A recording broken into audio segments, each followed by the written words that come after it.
In my last video, I covered the new Adidas Evo Prime X, a shoe that they built to go after the 6-hour barrier in the 100-kilometer distance.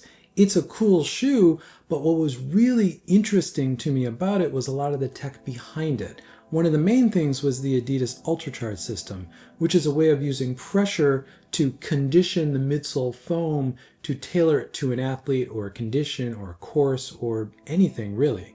Because it felt like something new. It felt like something I had never considered or never thought I'd see in running shoes or the super shoe space. And since I recorded that video about a week ago, I've been constantly thinking about innovation in super shoes. Now, innovation is a word that as a designer, I have a bit of a pet peeve with because I think it's just overused. And I did a video about this a while back about the different types of innovation, the two primary ones being what I call moonshot innovation and then iterative innovation or iterative design, and how I think a lot of people use those two terms interchangeably, but they're not. Moonshot are the big paradigm shifts. Those are the things that overnight everything changes. And iterative are the smaller ones, the ones that you see more on a yearly basis or maybe every generation of a product where they get a little bit better and over time you get a better product, but they're not shifting the paradigm. And as I said, I think people use those two words interchangeably. And we hear a lot about innovation in the running shoe space.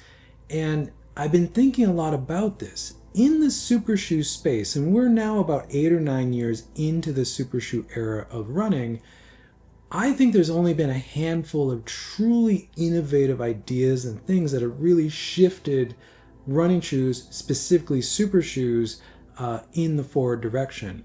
I'm focused on super shoes because everything comes from super shoes or comes from race shoes. That's just how running shoes have always been. It's always been trickle-down technology from racing that's gone into trainers, and that's no different now in the current super shoe era. So I thought I'd sit down and go through the handful of what I consider the really big milestone innovations that have really pushed the super shoe era forward. To tell this story, I'm going to use a graphic because that's what I do on this channel. So if we take a blank screen and we put a line down the left-hand side, to the right of that, I'm going to call that the super shoe era, the era that we're currently in. But to talk about the super shoe era, we need to talk about one thing first, and that is going to be what I call the Boost era. In 2013, Adidas released Boost foam. That was a huge deal for running shoes because that put an emphasis on energy return and foam performance. Because prior to that, if you were talking about foam in a running shoe, you were really just talking about cushioning, maybe protection. No one was talking about resilience or energy return or anything like that. In racing, we were talking about protectiveness and lightweightness, but it wasn't ever really about resilience or energy return. Boost completely changed that overnight in 2013, and immediately the only shoe, the only product in running that really mattered was Boost. It was dominant. Nothing else mattered. Everyone wanted Boost. And just to set a little bit more context here, the era that we're in before the Boost era, I would call the barefoot era. That was really coming to an end in 2013, if not maybe a little bit before that. That's a story for another time, but that grounds us to where we are. Boost, I do not consider a super shoe or super foam, but it was sort of the proto foam that really opened the door again to foams being about performance. Because again, they weren't prior to that. And that brings us to 2017, which was really the end of the Boost era. The dominant 4 years Adidas had with Boost literally stopped overnight when Nike released the Vaporfly 4% and ZoomX foam. PBEX foam and a carbon fiber plate and how those two things interact in the midsole of a shoe. From a tech standpoint, this also introduced the low plate configuration.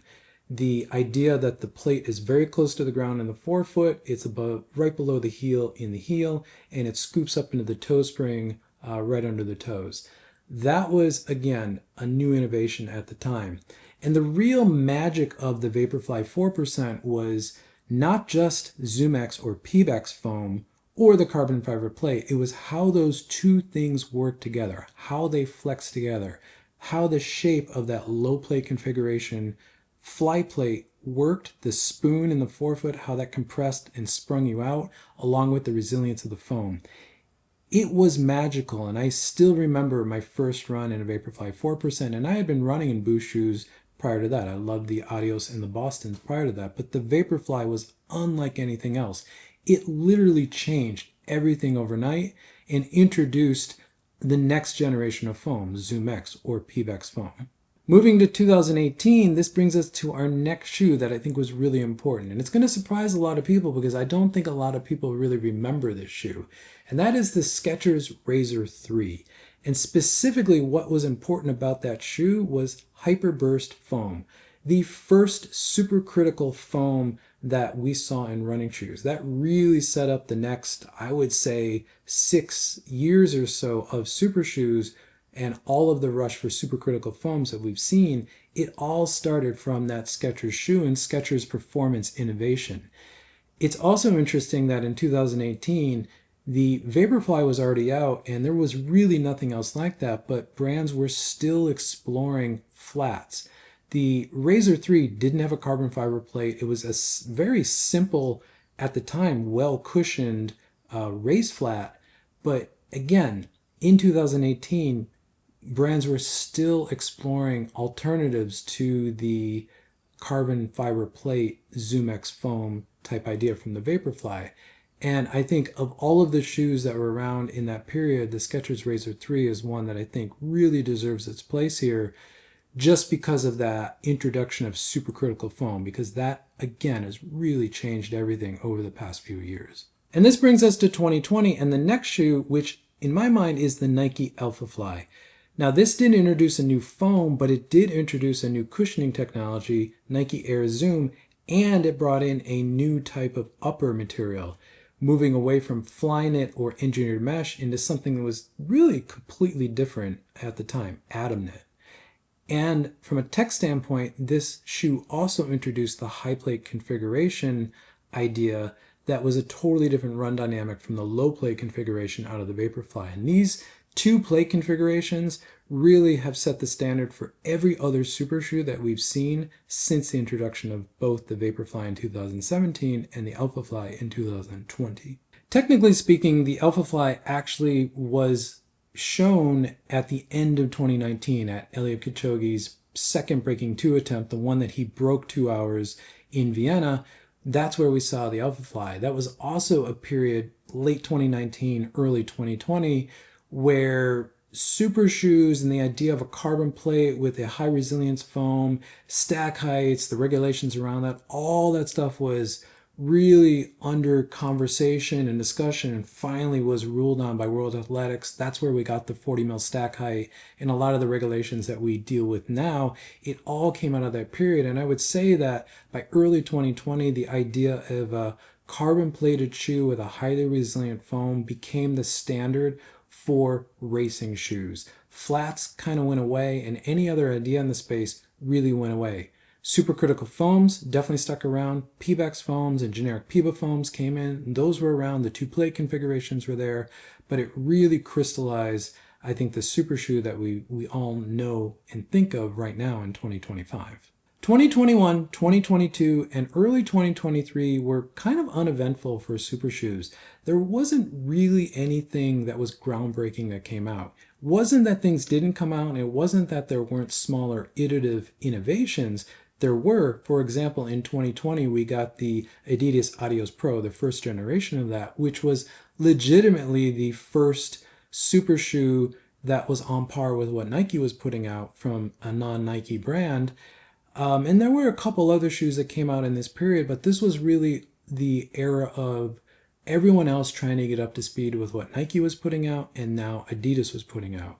So it was just a lot of little innovations that were important for specific brands, but they didn't really move anything apart. And frankly, by, I would say, mid-2023, super shoes were kind of boring. I actually remember hearing a lot of conversation in the space around, is innovation done?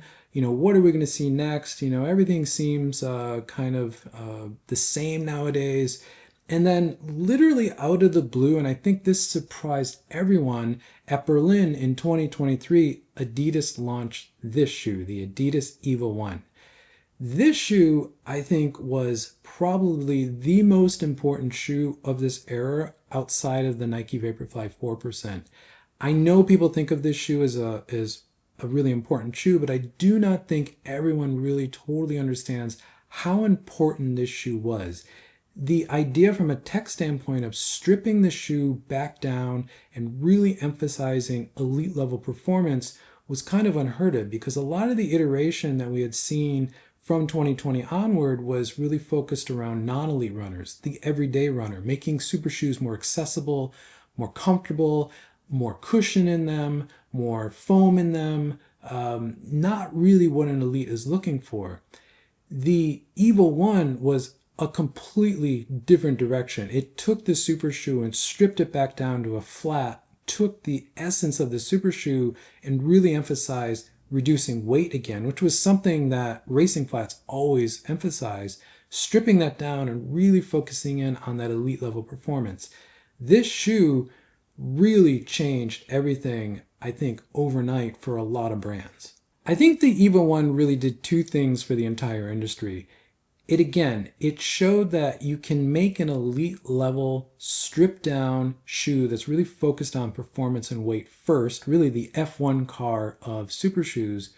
But also there's some new ideas. You can open the door to new ways of thinking, new pathways of thinking, new materials, new ways of manufacturing those materials. Again, the Evo 1, a lot of important innovations there for the entire industry.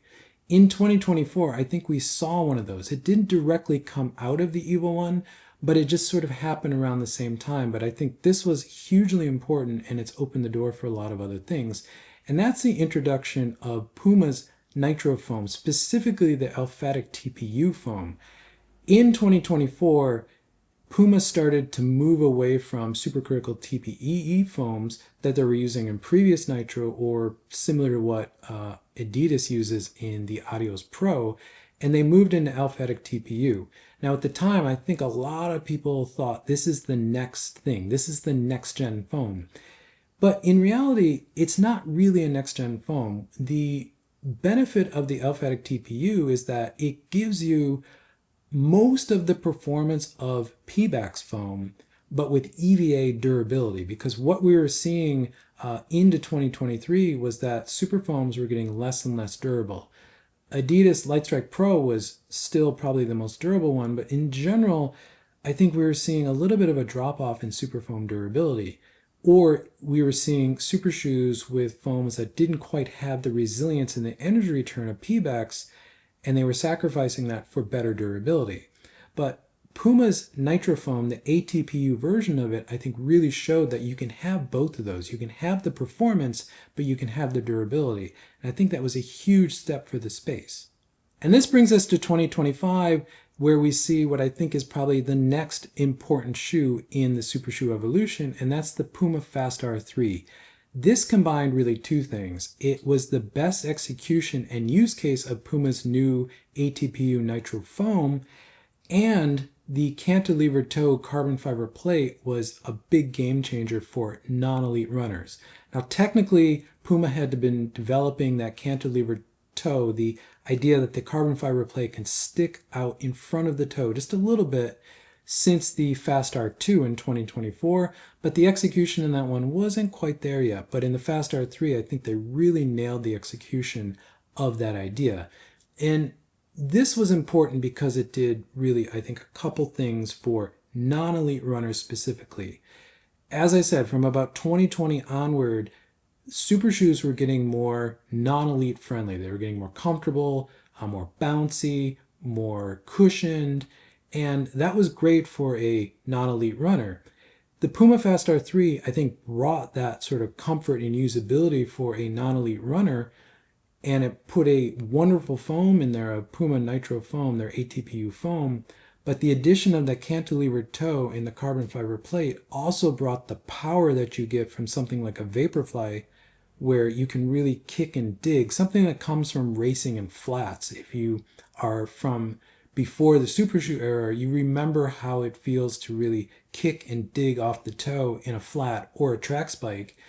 That's something the Vaporfly always did, and a lot of the more performance-oriented super shoes, that's something the Adidas Evo 1 brought back into it, but that's also not the norm for, I think, a lot of non-elite runners. Some of us actually have that because we come from the flat era. Like, I actually like to dig and kick off the toe. I am by no means an elite runner. I'm very much a non-elite runner, but since I come from the flat era, I remember how that feels, and that's still what I look for in a super shoe. I want that power off the toe. But again, that wasn't the norm. So in the Puma Fast R3, you can run in that as a non-elite runner and enjoy the comfort and enjoy the accessibility and letting the shoe kind of work for you and make you more efficient and get the bounce of the ATPU foam. But that carbon fiber plate extending in front of the toe just a little bit gives you the power of a kick without you having to do anything. And I think that's one of the big efficiency gains of the Fast R3 for most runners. I think that's why this shoe's been so important. And I think that is genuinely a big innovation that we're going to see across a few more shoes in the coming years. Maybe not the cantilever toe idea, but the idea of extending the plate or, changing the geometry of the plate in the toe area, in the toe spring of the plate. I think you're going to see a lot more of this being played with to bring more of that power, that kick off the toe for non-elite runners. And this is one of the outcomes of the Evo 1 to me, is that the Puma Fast R3 was really thinking a bit outside the box, and I'm convinced the Evo 1 really opened the door to exploring all these other ideas. If you look at a lot of what the Chinese running brands are doing with their super shoes, there's a ton of innovation, a ton of ideas over there. Not all of it's good, not all of it stays, but they're trying stuff really fast. And I think a lot of the Western brands are starting to watch what's going on in that space, and they're kind of taking the best out of that and trying new things in their own development cycles. And I think the Puma Fast R3 is a really good example of new thinking that came out of the Evo 1, but created a shoe that just, again, works really well, almost perfectly for a non-elite runner. But what makes that shoe work so well for a non-elite runner probably makes it not work that well for an elite runner, because it's almost too much. That extra power you get of the cantilevered toe for an elite runner who's got a lot of efficiency and is very well trained, it's kind of too much almost. And that's why you see a lot of Pumas pros and elites, mostly on the women's side, still kind of maybe 50-50 favoring the Deviate Nitro Elite 3 still over the Fast R3. And it's also why we haven't really seen the Fast R3 at the elite level like I think a lot of people expected. Yes, Puma doesn't really have that representation at a sponsor level at that level, but if this shoe really was the real deal, you would have seen elites actually pursuing Puma to actually get in this shoe. It's an amazing shoe. I think it's a hugely important shoe for the space. I think it's one we're going to look back on as an inflection point in the space. But I think this is that shoe that really combines elite level performance in non-elite accessibility. And I think that's a really, really important thing. And that's it. Those are really the only big innovations I've seen in the super shoe space since 2017. Now, this, again, isn't to say there hasn't been smaller innovation for other brands. For example, Asics has a brand that's had a ton of innovation over the past few years, but it's been innovation for Asics. They've taken the idea of the low plate configuration and high plate configuration. They've really owned that in the meta speeds between the Sky and the Edge. And I think at this point, Asics probably owns the high plate configuration idea maybe a little bit more than Nike does. I think they've really made it their own with the Sky, but that hasn't moved the industry forward. It's moved Asics forward, but not the industry. And I think we've seen that from a lot of other brands. I think Hoka's been doing some interesting things. Saucony tried some interesting things. I don't think it worked out as well for them. But again, there's been a lot of smaller innovations, but what I just went through, I think, are the really important ones that have really progressed the space forward. And all of this brings a key takeaway for me, and it's why I'm so focused on the Adidas Ultracharge system right now. I don't necessarily think the Adidas Ultracharge system is what's next, but that idea, I think, is what's next. The idea of taking a static product like a running shoe or a super shoe and turning it into a dynamic product, something that can change, something that can be tuned for a course, an athlete, a condition. I think that feels like something that's new and next. And that's a bit of a shift in my thinking because I think I've been thinking that there's going to be another big step in running shoes, a next generation of foams or materials. And I don't think I'm alone here. I think many of you probably have been thinking the same thing. This makes me think that we're not necessarily going to see that. If brands are playing with foams and materials and they're finding that it's easier or better to maybe work with their existing materials and play with conditioning those materials as opposed to exploring next generation materials, that tells me that there isn't really a next generation material. I'm not saying there won't be new foams coming out, but I don't think it's going to be such a leap as it was going from EVA or Boost into Zoom X back in 2017. I don't necessarily think we're going to see that level of change overnight with foams. But I do think we could see the tuning of foams, again, taking a static product in making it a dynamic product or a dynamic system. If you can put sensors in that shoe, then you get all the data logging out of that. You get to F1 levels of customization there, which is pretty incredible to think about for racing. But then you get into the personalization and customization of shoes and making a truly personal shoe for a runner, whether that's a race shoe or just a training shoe. That really opens the door beyond just 3D printing to truly making personalized products. So that does feel like where things are headed. And again, the ultracharged system feels like just the first inkling of where that's going. I'm really curious what the next few years are going to be because I think we're going to see more of these little hints as to what's next coming out in the industry. I've made deeper dive videos into just about every topic I talked about in this video. I'll put a link in the description to all those videos. I'll try to organize them in order as I touched on them in this video, and I'll try to put some headers in there to maybe organize them a little bit. I'll see what I can do there. But if you want a deeper dive into really anything I talked about in this video, I probably have a video about that. Check the description box for more. Additionally, let me know your thoughts.